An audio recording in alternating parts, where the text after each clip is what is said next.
Hello, everyone. It's been a while since I've done a podcast. I thought, you know what, I'm going to do one today because I got something on my mind, and it starts because someone had made a comment about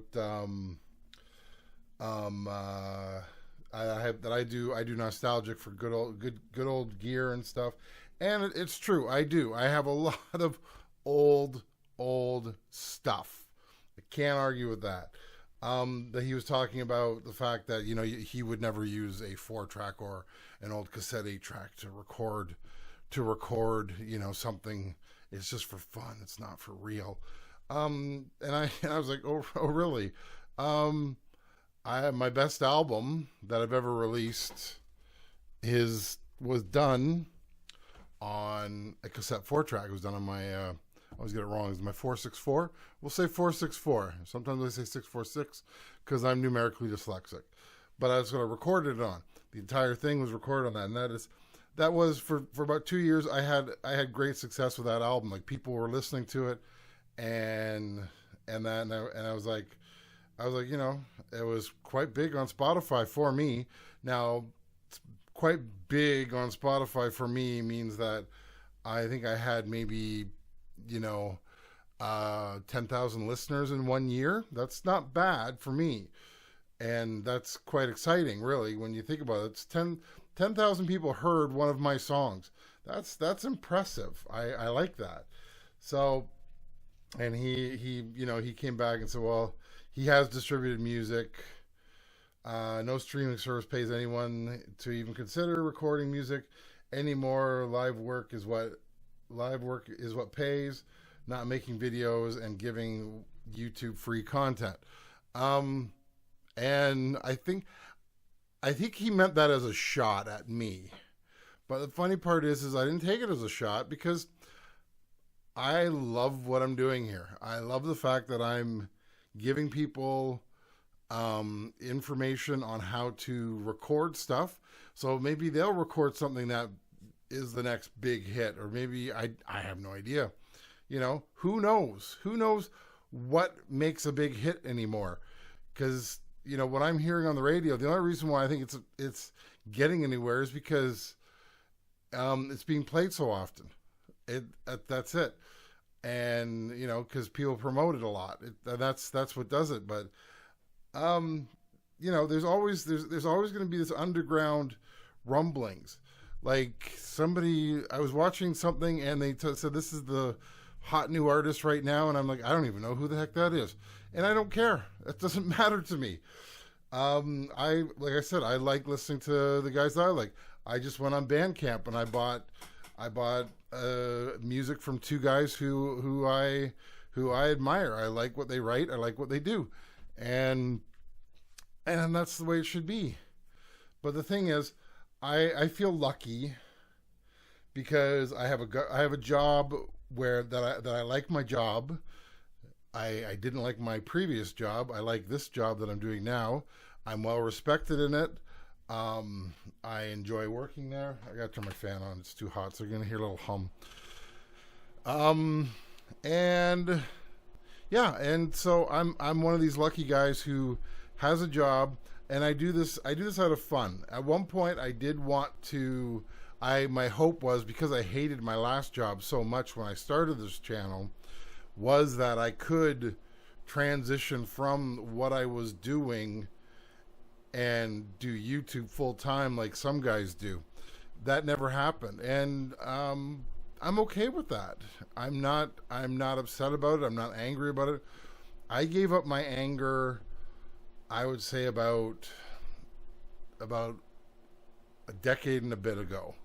I couldn't. I had anger, and it was just wrong. It was wrong. And then the funny part is I didn't always have this anger. I had hope.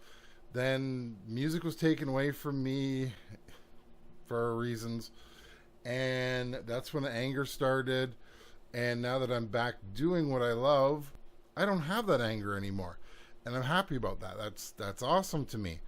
So, yeah, I think the thing is, so what I'm trying to get at is, I know I'm rambling, and a lot of people get annoyed at me for doing that, but I think what I'm wondering is how much work should you put into a recording nowadays, considering you're not going to get much back. Now, do you put in a lot of work because you're representing yourself here? So should you put in like a lot of work? Like, I know guys who have recorded stuff and they are still fiddling with it, 3, 4, 5 years later, and I think that's insane. That's like, no, that should go out already. You should have had that released, 3, 4, 5 years ago. Like, I do spend time on my recordings. I do sit there and I think about them. It may not seem like it because I know I did the one in one day, and that was like in 2 hours I recorded something, but that was just for fun. I would never do that. I would never do that if I was going to do a full proper release of that song. But since I was just having fun and showing how the process goes, that's why it was excuse me. That's why it was so quick. Yeah, like, how much time should you spend on a recording? Should you worry about what your equipment is? My answer is no. Like, I have old crap. I'm not kidding. I have lots of old crap. I have the funny part is the one song I did, Roses. If you listen to it, there is the guitar part in it. I had a guy say to me, "Wow, I love that guitar sound." And I said, "Yeah, that's an old RP 100A, the little foot pedal that I've seen many reviewers just go, well, this is crap. I don't want to throw it out." And I use it to do the guitar part on that. I have a Zoom 500. I'm going to use at some point to do something with. Guitar pedals aren't meant for everything. They're not meant for every. Certain sounds are not meant for every kind of song. But sometimes you can get away with it, and it throws people off. And that's the fun part about recording is you get to play with different noises and that.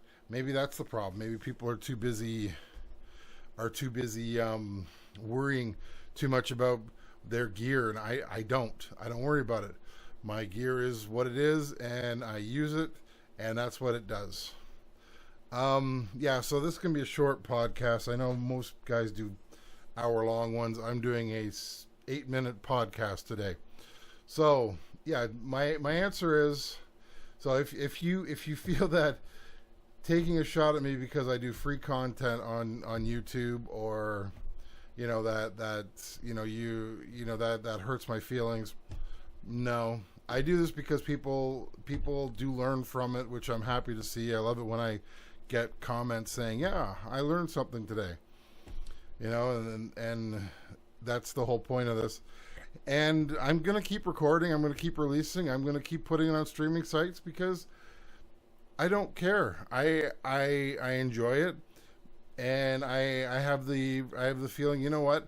If I get one person outside of my friend area to hear the song, or even become a fan, that's a big deal. That's impressive.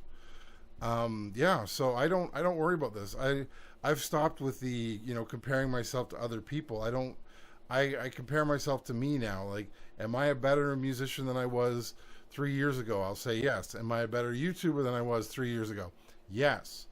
Why? Because I keep practicing. I keep getting better at it. And so, is the money, am I doing this for the money? No, I'm not. No, not even close. I'm doing it because I enjoy it. Okay, so now I've come closer to a full 10-minute podcast. So once again, thank you for watching, and I will talk to you later. Bye.